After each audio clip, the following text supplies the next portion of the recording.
Hello. तो कैसे हैं आप लोग। तो आज की हमारी वीडियो में हम देखेंगे हार्मोन्स ऑफ एड्रिनल कॉर्टेक्स। तो हम जो है तो एड्रिनल कॉर्टेक्स में हम मेन हार्मोन्स देखेंगे, जैसे कि मिनरलोकॉर्टिकॉइड हो गया और जीसीसी मतलब ग्लूकोकॉर्टिकॉइड। तो मतलब मैंने इसके अंदर ज़्यादा कुछ इतना डिटेल में नहीं लिखा है, मतलब जैसे मेन जो फंक्शंस होते हैं, रेगुलेशन और डिसऑर्डर, बस मैंने इतने ही लिखे हैं इसके अंदर चीज़ें। तो मैं आपको प्रेफर करूँगा कि आप एक बार पढ़ के ले लीजिए उस टॉपिक को। तो हम शुरू करते हैं हमारा टॉपिक। मतलब इसके अंदर ज़्यादा पॉइंट्स नहीं है। पहले हम मिनरलोकॉर्टिकॉइड देखेंगे, उसके अंदर भी मेन एल्डोस्टेरॉन, उसके फंक्शन, उसका सोर्स, हाफ लाइफ, फिर उसका रेगुलेशन, फिर उसके डिसऑर्डर्स और फिर उसकी क्लिनिकल फीचर्स। उसके बाद हम ग्लूकोकॉर्टिकॉइड देखेंगे, उसका हम ट्रांसपोर्ट देखेंगे, फिर उसका मेटाबॉलिज्म, फिर उसका मैकेनिज्म ऑफ एक्शन और फिर फंक्शन और फिर उसका इसका इसका बस हाँ, इतने ही देखेंगे। तो हम शुरू करते हैं। तो पहले हार्मोन्स ऑफ एड्रिनल कॉर्टेक्स। तो क्या है, steroid in nature has called corticosteroid. मतलब ये क्या होते हैं, स्टेरॉइड होते हैं, इनके नेचर क्या होता है, स्टेरॉइड होता है, इसलिए इनको क्या बोलते हैं, corticosteroid. Divided into 3 groups. 3 group में डिवाइडेड होते हैं, मिनरलोकॉर्टिकॉइड, ग्लूकोकॉर्टिकॉइड और सेक्स हार्मोन्स। तो हम मेनली इसके अंदर क्या देखेंगे, ये दोनों देखेंगे, मिनरलोकॉर्टिकॉइड और जीसीसी। जीसीसी मतलब ग्लूकोकॉर्टिकॉइड। तो पहले मिनरलोकॉर्टिकॉइड देखते हैं। तो उसके अंदर भी मेन हम अल्डोस्टेरॉन देखेंगे। क्यों? क्योंकि मेन मिनरलोकॉर्टिकॉइड क्या है, अल्डोस्टेरॉन है। तो उसका सोर्स क्या होता है, जोना ग्लोमेरुलोसा। मतलब जो एड्रेनल कॉर्टेक्स है हमारा, तो उसकी लेयर होती है, आउटर लेयर, जोना ग्लोमेरुलोसा। तो उससे क्या सीक्रेट होता है, अल्डोस्टेरॉन मतलब मिनरलोकॉर्टिकॉइड। तो उसकी हाफ लाइफ क्या होती है, 20 मिनट्स। फिर aims at blood sodium level conservation and water conservation. मतलब इसका मेन काम क्या होता है, सोडियम लेवल का कंजर्वेशन और वाटर कंजर्वेशन। उसके फंक्शन देखेंगे हम। उसके फंक्शन क्या है, उसके मेनली 7 फंक्शन है। ये NaCl reabsorption, increase NaCl reabsorption, increase sodium retention, increase potassium excretion, maintains intracellular as well as extracellular fluid volume. मतलब ये क्या करता है, NaCl का रिअब्जॉर्प्शन बढ़ाता है, सोडियम का रिटेंशन बढ़ा देता है, पोटेशियम का एक्सक्रीशन बढ़ा देता है, फिर इंट्रासेलुलर और एक्स्ट्रासेलुलर जो फ्लूइड होते हैं उनका वॉल्यूम मेंटेन करता है, फिर वाटर बैलेंस भी मेंटेन करता है। फिर उसके बाद सोडियम और हाइड्रोजन जो आयन है, तो उसका एक्सचेंज भी रेगुलेट करता है। फिर उसके बाद जो फ्लूइड वॉल्यूम होता है स्ट्रेस के ड्यूरिंग स्ट्रेस, मतलब also maintain fluid volume during stress. मतलब स्ट्रेस के दौरान में जब फ्लूइड वॉल्यूम होता है, तो उसको भी मेंटेन करने के लिए अल्डोस्टेरॉन बहुत ज़रूरी है। तो उसके बाद हम उसका रेगुलेशन देखेंगे। तो रेगुलेशन कैसा होता है, हाइपोनाइट्रीमिया। हाइपोनाइट्रियम मतलब हाइपो देखिए यहाँ पे कम, नाइट्रियम मतलब सोडियम, मतलब decrease sodium level. Sodium level decrease हो जाएगा, मतलब उसका फंक्शन क्या है, सोडियम लेवल को लेवल को कंजर्व करना। तो क्या होगा, कम होगा तो एल्डोस्टेरॉन रिलीज होगा।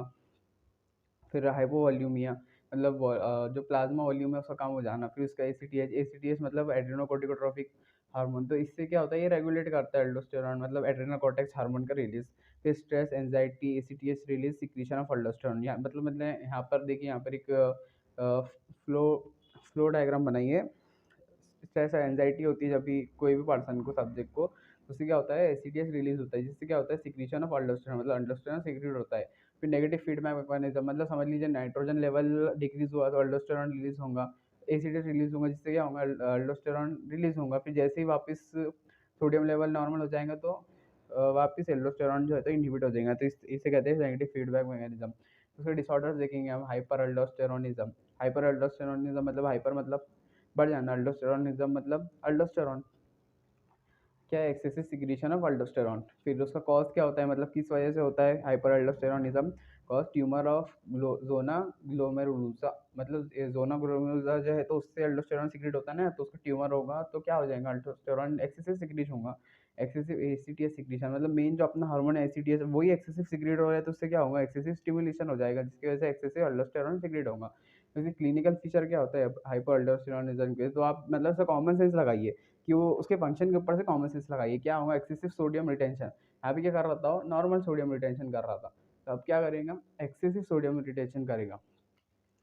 एक्सेसिव हाइड्रोजन लॉस, फिर अल्कोलोसिस, फिर हाइपरटेंशन, फिर पॉलीयूरिया ऑफ किडनीज, फिर excessive calcium loss leading muscular weakness. मतलब कैल्शियम लॉस बहुत हो जाएगा, इसकी वजह से क्या होगा, मसल्स वीक हो जाएंगी। क्यों? क्योंकि मसल्स मेनली कैल्शियम पे, कैल्शियम जो है तो मेनली मसल्स के लिए बहुत ज़रूरी होता है। फिर अब हम जीसीसी देखेंगे।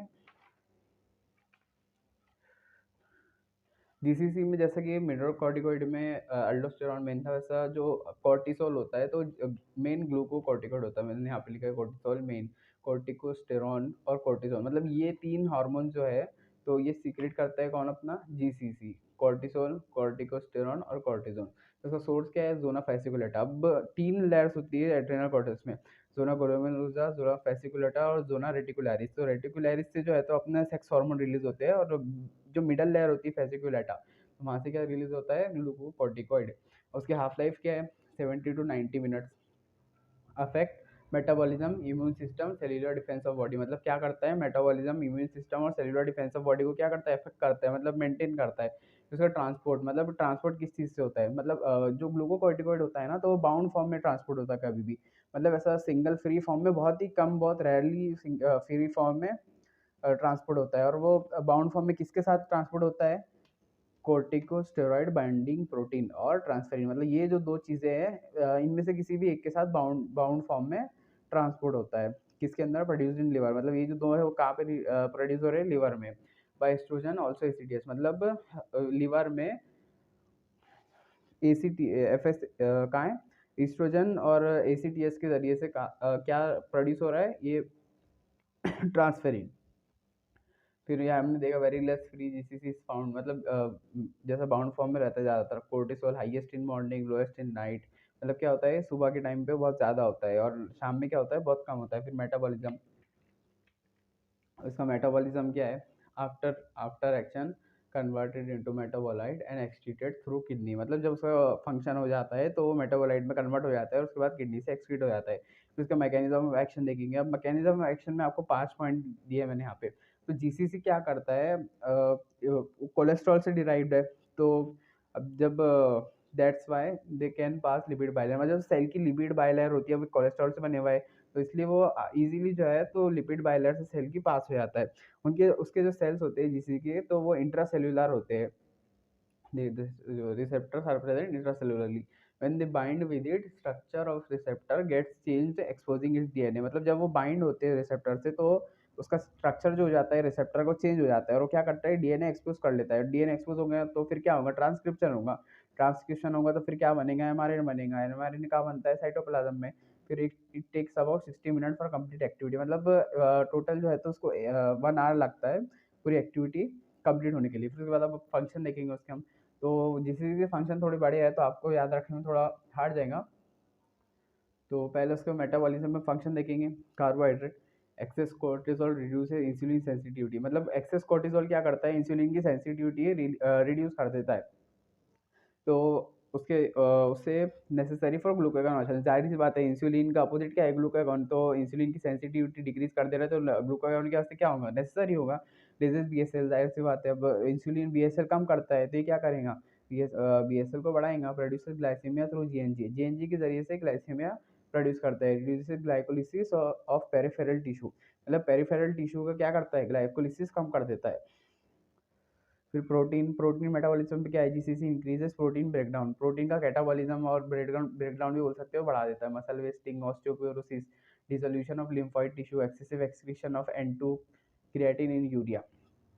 उसके बाद फैट, फैट पर क्या है, increase absorption, increase mobilization for glucagon formation. Excess fat causes redistribution of fat causing broad shoulder and thinner arms and legs, मतलब क्या होता है एक्सेस, मतलब एक्सेस में अगर फैट रीडिस्ट्रीब्यूट क्या अब्जॉर्प्शन हो जाएगा तो उससे क्या होगा, रीडिस्ट्रीब्यूशन हो जाएगा फैट का। तो उससे क्या होगा, शोल्डर जो होंगे तो ब्रॉड हो जाएंगे और आर्म्स जो है तो बहुत थिन हो जाएंगे। हम्म। तो ये हमारा फंक्शन। अब मिनरल मेटाबॉलिज्म पे क्या है उसका function, favour sodium and water reabsorption, decrease calcium absorption from GIT, मतलब जीआईटी से कैल्शियम का एब्जॉर्प्शन डिक्रीज कर देता है। फिर उसके बाद बीएमआर पे cortisol maintain, BMR of subject maintain करता है। इम्यूनोसप्रेसिव इफेक्ट, अब ये उसका मेन इफेक्ट है। इम्यूनोसप्रेसिव इफेक्ट मतलब ये क्या करता है, ईसिनोफिल और अपने लिम्फोसाइट जो होते हैं, जो इम्यून रिस्पॉन्स पे बहुत ज़रूरी होते हैं, तो उनका डिस्ट्रक्शन बढ़ा देता है, उनका माइटोसिस कम कर देता है, जिसकी वजह से इम्यूनिटी हमारी सप्रेस हो जाती है।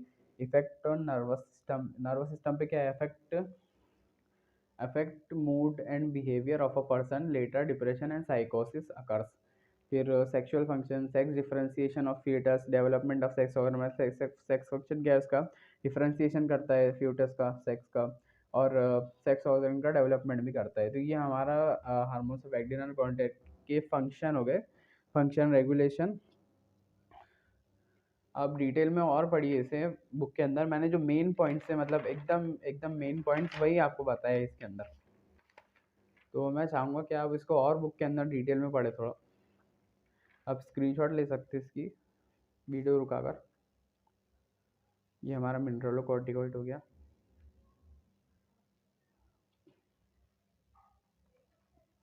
फिर उसके बाद हमारे ग्लूकोकॉर्टिकॉइड,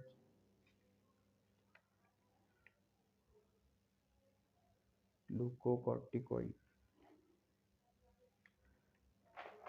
ये हमारा हो गया ग्लूकोकॉर्टिकॉइड।